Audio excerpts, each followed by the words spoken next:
할렐루야. 9월 24일 아침 예배입니다. 이 아침을 주님의 손에 올려드리면서 오늘도 우리와 함께 하실 하나님의 은혜를 기대하며 이 시간 나아가십시다.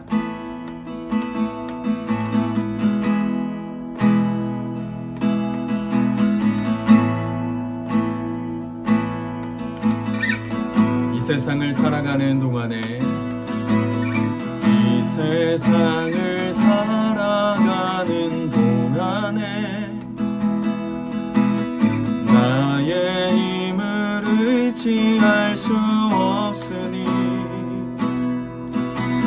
기도하고 낙심하지 말 것을 주께서 참 소망이 되심이라. 주의 길을 걸어가는 동안에 세상의 것 의지할 수 없으니 감사하고 낙심하지 말 것은 주께서 참 기쁨이 되심이라. 하나님의 꿈이 나의 비전이 되고 예수님의 성품이 나의 인격이 되고 성령님의 권능이 나의 능력이 되기 원하고 바라고 기도합니다. 이 세상을 살아가는 동안에 이 세상을 살아가는 동안에 나의 힘을 의지할 수 없으니 기도하고 낙심하지 말 것은 주께서 참 소망이 되심이라. 하나님의 꿈이 나의 비전이 되고 예수님의 성품이 나의 인격이 되고 성령님의 권능이 나의 능력이 되기 원하고 바라고 기도합니다. 하나님의 꿈이 나의 비전이 되고 예수님의 성품이 나의 인격이 되고 성령님의 권능이 나의 능력이 되기 원하고 바라고 기도합니다. 하나님의 꿈이 나의 비전이 되고 예수님의 성품이 나의 인격이 되고 성령님의 권능이 나의 능력이 되기 원하고 바라고 기도합니다.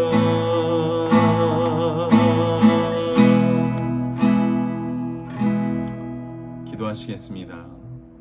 사랑의 주님, 감사합니다. 오늘 아침도 우리를 깨워주시고 주님의 은혜 가운데 살게 하시니 참으로 감사합니다. 하나님, 이 시간 오늘 우리의 말씀을, 주님의 말씀을 들으면서 하나님이 어떤 분이신지를 분명하게 깨닫고 그 주님을 알아가는 그 지식이 우리의 삶 가운데 계속적으로 흘러갈 수 있도록 인도하여 주옵소서. 주님을 보게 하시고 또 주님을 만나게 하시고 주님과 동행하는 귀한 시간 될 수 있도록 하나님 함께하여 주옵소서. 동행하실 줄 믿사오며 예수님의 이름으로 기도드렸습니다. 아멘. 오늘 우리가 함께 은혜를 나누고자 할 말씀은 사사기 21장 13절에서 25절 말씀입니다. 온 회중이 림몬 바위에 있는 베냐민 자손에게 사람을 보내어 평화를 공포하게 하였더니 그때 베냐민이 돌아온지라 이에 이스라엘 사람이 야베스 길르한 여자들 중에서 살려둔 여자들을 그들에게 주었으나 아직도 부족하므로 백성들이 베냐민을 위하여 뉘우쳤으니 이는 여호와께서 이스라엘 지파들 중에 한 지파가 빠지게 하셨음이었더라. 회중의 장로들이 이르되 베냐민의 여인들이 다 멸절되었으니 이제 그 남은 자들에게 어떻게 하여야 아내를 얻게 할까 하고, 또 이르되 베냐민 중 도망하여 살아남은 자에게 마땅히 기업이 있어야 하리니 그리하려면 이스라엘 중에 한 지파가 사라짐이 없으리라. 그러나 우리가 우리의 딸을 그들의 아내로 주지 못하리니 이는 이스라엘의 자손이 맹세하여 이르기를 딸을 베냐민에게 아내로 주는 자는 저주를 받으리라 하였음이로다 하니라. 또 이르되 보라, 베델 북쪽 르보나 남쪽 베델에서 세겜으로 올라가는 큰 길 동쪽 실로에 매년 여호와의 명절이 있도다 하고, 베냐민 자손에게 명령하여 이르되 가서 포도원에 숨어 보다가 실로의 여자들이 춤을 추러 나오거든 너희는 포도원에서 나와서 실로의 딸 중에서 각각 하나를 붙들어 가지고 자기의 아내로 삼아 베냐민 땅으로 돌아가라. 만일 그의 아버지나 형제가 와서 우리에게 시비하면 우리가 그에게 말하기를 청하건대 너희는 우리에게 은혜를 베풀어 그들을 우리에게 줄지니라. 이는 우리가 전쟁할 때에 각 사람을 위하여 그의 아내를 얻어주지 못하였고 너희가 자의로 그들에게 준 것이 아니니 너희에게 죄가 없을 것임이라 하겠노라 하며, 베냐민 자손이 그 같이 행하여 춤추는 여자들 중에서 자기들의 숫자대로 붙들어 아내로 삼아 자기 기업에 돌아가서 성읍들을 건축하고 거기에 거주하였더라. 그때 이스라엘 자손이 그 곳에서 각기 자기의 지파 자기의 가족에게로 돌아갔으니 곧 각기 그 곳에서 나와서 자기의 기업으로 돌아갔더라. 그때 이스라엘의 왕이 없었으므로 사람이 각기 자기 소견에 옳은 대로 행하였더라. 아멘. 지난 시간에는 우리가 이스라엘에게 생긴 문제들에 대해서 그들이 대처하는 첫 번째 대책에 대해서 말씀을 나누었습니다. 이스라엘은 베냐민과의 전쟁을 통해서 그 베냐민의 씨가 학살되게 되었고, 이로써 베냐민은 역사 속으로 사라질 위기에 처하게 됩니다. 이때 그들은 전쟁 전에 한 맹세를 떠올리게 됩니다. 베냐민에게는 자신의 딸들을 주지로 않기로 한 맹세지요. 이 문제에 있어서 그들은 그들이 행한 일로 인해서 동족을, 형제를 꼼짝없이 말살하게 되는 결과에 다다릅니다. 그리고 또 하나의 문제는 야베스 길르앗에 관한 것이었는데요. 전쟁 전 그들은 함께하지 않은 동족이 있다면 그들을 반드시 죽이겠다라고 결의도 합니다. 그래서 그들은 거기에 야베스 길르앗 족속이 오지 않은 것을 확인하게 됩니다. 이로써 이스라엘은 자신들의 형제를 자신의 손으로 둘씩이나 죽이게 되는 상황에 놓이게 되는데, 이때 이들은 꾀를 내어서 맹세를 지키면서 또한 생존할 수 있는 방법을 생각하게 됩니다. 그 첫 번째 대책으로 야베스 길르앗 주민들 중 남자를 알지 못하는 처녀만 남겨두고 모두 몰살하도록 한 것이죠. 이렇게 하는 이 대책, 첫 번째 대책은 첫 번째 맹세에도 또 두 번째 맹세에도 걸리지 않는 방법이기에 그들은 이 일을 바로 실행합니다. 그리고 오늘 말씀은 그들의 두 번째 대책을 이야기합니다. 두 번째 대책을 자세히 보시면 이것도 정말 가관입니다. 야베스 길르앗 족속 중 남자를 알지 못하는 처녀만 계수를 해서 보니까 400명만 있었던 것입니다. 남아있는 베냐민 족속 남자들, 도망간 그 남자들이 600명인 것을 볼 때 짝이 안 맞는 것이죠. 나머지 200명을 더 구해야 하는 것입니다. 그래서 이스라엘 장로들이 모여서 함께 생각해 봅니다. 그들이 생각해낸 것은 당시 에브라임 성읍인 그 실로라는 곳에서 매년 여호와의 명절, 쉽게 말하면 하나님에 대한 감사 축제가 매년 있게 됐는데 그 축제를 이용하자라는 것입니다. 그 축제일이 되면 실로의 여자들이 춤추러 나오게 되는데, 그때 베냐민 사람들이 포도원에 숨어 있다가 실로의 여자들을 납치해서 자기의 아내로 삼게 하자라는 생각이었던 것입니다. 그리고 이렇게 했을 때 실로의 사람들이 문제를 제기하면 어떻게 말할지도 생각해냅니다. 오늘 말씀 22절 말씀을 보면, 만일 그의 아버지나 형제가 와서 우리에게 시비하면 우리가 그에게 말하기를 청하건대 너희는 우리에게 은혜를 베풀어 그들을 우리에게 줄지니라. 이는 우리가 전쟁할 때 각 사람을 위하여 그의 아내를 얻어주지 못하였고 너희가 자의로 그들에게 준 것이 아니니 너희에게 죄가 없을 것임이라 하겠노라 하매. 이 말씀을 좀 더 풀어서 세 번역 말씀으로 읽어보면 이렇습니다. 그들의 아버지들이나 오라비들이 우리에게 와서 시비를 걸면 우리가 그들에게 전쟁에서 여자를 잡았다가 아내로 삼듯 여자들을 빼앗아 온 것이 아니니 딸들을 그들의 아내로 삼도록 하여 주시오. 또 당신들이 딸들을 그들에게 준 것이 아니니 당신들이 맹세한 것을 스스로 깨뜨린 것도 아니오 라고 답변해 주겠소 라는 것입니다. 이게 무슨 말입니까? 그러니까 전쟁에서 여자를 잡아다가 아내로 삼은 것이 아니니까 그 딸들을 납치해서 왔을 때 그들의 아내로 삼을 수 있도록 배려해달라, 은혜를 베풀어달라 라는 이야기입니다. 그러면서 또 하나 이야기하는 것은 무엇이냐면, 당신들 스스로가 딸들을 그들에게 준 것이 아니니까 우리가 맹세한 그 맹세에 어긋난 것이 아니다. 그러니까 당신들은 죄가 없다 라는 것을 이야기하고 있는 것입니다. 이게 얼마나 어이가 없는 이야기입니까? 지금 이들은 이렇게 이야기하는 것, 알리바이를 서로 입을 맞추면서 서로의 알리바이를 이렇게 만들어내는 것을 볼 수 있게 되는데, 이거 과연 누구를 속이기 위해서 이런 일들을 하고 있는 것일까요?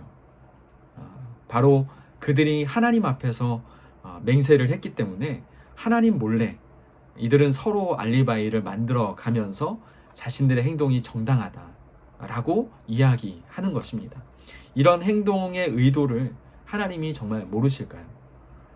하나님 앞에서 눈 가리고 아웅하는 것이죠. 이스라엘은 하나님의 명절을 자신들의 그 범죄에 이용할 뿐 아니라 정말 하나님의 이름에 먹칠하고도 남는 망령된 일을 이들은 벌이고 있는 것입니다. 성경은 이에 대해서 뭐라고 이야기합니까? 출애굽기 21장 16절 말씀에 이렇게 기록이 되어 있습니다. 사람을 납치한 자가 그 사람을 팔았든지 자기 수하에 두었든지 그를 반드시 죽일지니라. 지금 이스라엘은 하나님이 금하신 일을 거리낌 없이 하고 있는 것입니다. 그리고 이 일에 이스라엘 전체가 한 마음으로 이 일에 동참하고 있는 것입니다. 그래서 베냐민의 그 남은 자들은 실로의 딸들을 납치해서 자기 땅으로 돌아갔고 성읍을 건축해서 그곳에서 거주합니다. 이제 남은 것은 이스라엘 백성들입니다. 24절 말씀에 그때 이스라엘 자손이 그곳에서 각기 자기의 지파, 자기의 가족에게로 돌아갔으니 곧 각기 그곳에서 나와서 자기 기업으로 돌아갔더라. 백성들은 이스라엘의 문제를 두 가지 대책으로 해결했습니다. 그리고 마치 아무 일도 없었던 것처럼 그들은 자기 집으로 돌아갑니다. 자기 가족이 있는 곳으로, 또 자기 집으로, 자기 지파에게로 그들은 돌아갑니다. 다들 자기가 있었던 제자리로 다시 돌아갑니다. 그렇지만 자기 집으로 돌아가지 못하는 사람들이 있습니다. 누굽니까? 여인들입니다. 여인들은 집으로 돌아가지 못합니다. 실로의 딸들, 그리고 야베스 길르앗의 처녀들, 그들은 돌아갈 집이 없습니다. 그 여인들은 납치되었고 또 그 여인들은 이스라엘의 문제를 해결하기 위해서 자신들이 희생되었습니다. 이스라엘의 타락한 시대에서 가장 고통받고 있는 것은 여인들입니다. 레위 사람의 첩이 그러했던 것을 우리가 기억합니다. 레위 사람의 첩이 그러했듯이 오늘 본문 수많은 여인들은 그런 일들을 지금 당하고 있는 것입니다. 힘이 없고 이름이 없는 여인들, 그 시대의 악함을 온몸으로 받아내고 있는 것입니다. 이스라엘의 문제를 해결하기 위해 한 일을 여러분들 생각해 보시기 바랍니다. 이스라엘이 무엇을 위해 거기에 모였습니까? 능욕을 당한 한 여인의 상황을 보고 이스라엘의 죄악을 없애기 위해 그들은 모였습니다. 그래서 그들이 한 일이 무엇입니까? 그들은 죄악을 바로잡기 위해 모였지만 죄악을 바로잡지 못했습니다. 오히려 더 많은 여인에게 죄악을 저지르고 말았습니다. 같은 형제를 쳤고 성읍들을 황폐하게 만들었고 무자비하게 살육을 저지렀습니다. 여자들을 얻기 위해 납치했고 또한 능욕했습니다. 결국 모양은 다르지만 기브아의 불량배들처럼 그들이 했던 일들을 고스란히 이스라엘이 다 하고 있는 것을 우리는 말씀을 통해서 보고 있는 것입니다.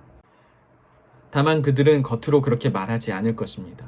여호와의 이름으로 맹세를 지키기 위해 이스라엘의 한 지파를 살리기 위해 그렇게 한 것이라고 이야기할지 모르겠습니다. 또 자신들이 한 일은 정당한 일이라고, 그럴 수밖에 없었더라고 핑계 댈지도 모르겠습니다. 만약에 이것도 안 된다라면 하나님을 원망하고 하나님을 탓할지도 모르겠습니다. 이스라엘이 하는 일이 또 사사시대에 일어나는 이 일들이 바로 이러합니다. 문제가 있는데 그 문제를 제대로 알지 못하고 그 문제를 해결하려고 하지만 문제 해결법 접근 자체가 완전히 틀린 그런 일들이 계속 이 사사시대는 반복되어지고 있다는 것이죠. 결국 문제는 더 큰 문제를 낳게 되고 그 문제는 심각해지고 더 문제는 악해지고 더 잔인해지고 걷잡을 수 없는 상황까지 이르게 됩니다. 이것이 바로 이스라엘의 사사시대의 모습이었습니다. 사사기는 그 시대에 벌어진 이 심각한 문제들을 보여주면서 끝이 납니다. 그리고 이 모든 것을 이렇게 마무리합니다. 오늘 말씀 25절 말씀에 그때 이스라엘의 왕이 없었으므로 사람이 각기 자기의 소견에 옳은 대로 행하였더라. 사사기는 문제의 책입니다. 문제투성이인 사람들, 타락한 이스라엘의 모습들을 여실히 드러냅니다. 혼란에 빠진 인생, 그리고 그 모든 문제의 원인이 무엇인지 명확하게 말해줍니다. 사사시대의 근본적인 그 문제, 그것이 무엇입니까? 왕이 없는 것입니다. 하지만 왕이 없었습니까? 아닙니다. 왕은 늘 있었습니다. 늘 언제나 이스라엘과 함께 하고 있었습니다. 문제는 진정한 왕이신 하나님을 그들이 왕으로 인정하지 않은 것입니다. 그들은 하나님을 왕으로 영접하지 않고 오히려 그 왕의 보좌에 자신들이 앉았습니다. 그래서 자신의 눈에 좋은 대로, 자신이 하고 싶어 하는 대로 그렇게 정욕대로 살아간 것입니다. 사사기 시대에 나타난 그 모든 문제들의 해결점은 바로 하나님을 왕으로 인정할 때, 왕의 자리에, 왕의 보좌에 하나님이 앉으셔서 하나님이 우리의 삶을 다스리실 때 그 문제는 해결되는 것을 사사기는 우리 가운데 계속 보여주고 있는 것입니다. 여러분, 우리에게는 해결책이 없습니다. 우리가 해결할 수 있는 인생의 문제는 없습니다. 인생의 문제들을 우리의 힘으로 해결하려고 한다? 그것은 마치 이스라엘이 하고 있는, 이스라엘이 자신들의 문제를 해결해 보려고 아둥바둥하고 있는 오늘의 모습, 오늘 말씀 가운데 나타나는 모습이 바로 그런 모습입니다. 그렇기에 이스라엘에게도 왕이 필요했듯이 우리에게도 왕이 필요합니다. 왕이신 하나님, 그 하나님의 그 주권 아래 그분의 통치대로 우리가 온전히 순종하면서 살아가는 것, 그것이 우리 문제의 해결책인 것입니다. 문제 해결은 바로 거기에 있습니다. 여러분들이 현재 가지고 있는 문제는 무엇입니까? 정말 막막해 보이고 어떤 것은 답이 될 수 없을 것 같은 문제들, 괴로운 문제들이 계속 이어서 오면서 마음이 무너지고 또 힘들어서 지치게 하는 문제들이 계속 우리의 삶을 두드립니다. 감히 어떻게 위로할 수 있을까 싶은 그런 어려운 문제들도 우리 가운데 있습니다. 그런데 그 문제들의 해결점은 무엇입니까? 경험이 많은 사람들의 조언이 아니라, 또 누군가의 진심 어린 위로가 아니라, 우리의 인생의 모든 문제의 해결은 바로 하나님만이 하실 수 있는 것입니다. 그러니까 우리가 그 문제를 해결하려면 우리가 온전히 주님을 의지하는 것밖에는 다른 방법이 없는 것입니다. 그분을 의지하고 그분을 바라보고 그분께 우리의 모든 문제를 맡겨야 될 줄 믿습니다. 그래야 그분으로부터 오는 평안과 안식과 기쁨이 우리 안에 넘치는 것입니다. 여러분, 하나님께 구하십시오. 하나님, 여러분들의 그 필요를 하나님께 간절히 구해 보십시오. 그리고 하나님께서 어떻게 응답하시는가, 우리의 삶의 문제를 어떻게 이루어 가시고 어떻게 해결해 가시는가를 여러분들의 눈으로 목도하시길 바랍니다. 예수님이 말씀하셨습니다. 평안을 너희에게 끼치노니 곧 나의 평안을 너희에게 주노라. 내가 너희에게 주는 것은 세상이 주는 것과 같지 아니하리라. 너희는 마음에 근심하지도 말고 두려워하지도 말라. 오늘 하루 우리의 왕이신 주님을 바라보는 신앙으로 온전히 오늘 하루를 시작하기를 주님의 이름으로 축복합니다. 주님을 바라보셔서 주님을 의지하셔서 주님께로부터 오는 평안, 안식, 기쁨을 온전히 누리시는 오늘 하루가 되어지기를 주님의 이름으로 축복합니다. 기도하시겠습니다. 사랑해 주님, 감사합니다. 하나님, 오늘 말씀을 통해서 또한 하나님의 은혜와 하나님의 뜻을 깨닫게 하시니 참으로 감사합니다. 하나님, 우리의 삶 가운데 일어나는 모든 문제점들, 하나님, 그 문제점들을 하나님 내 방식대로, 내가 하고 싶은 대로 하나님 그렇게 발버둥을 치다가 그 문제가 점점 커지고 악해지고 내가 걷잡을 수 없는 선까지 넘어서는 것을 하나님, 우리는 말씀을 통해서 깨닫습니다.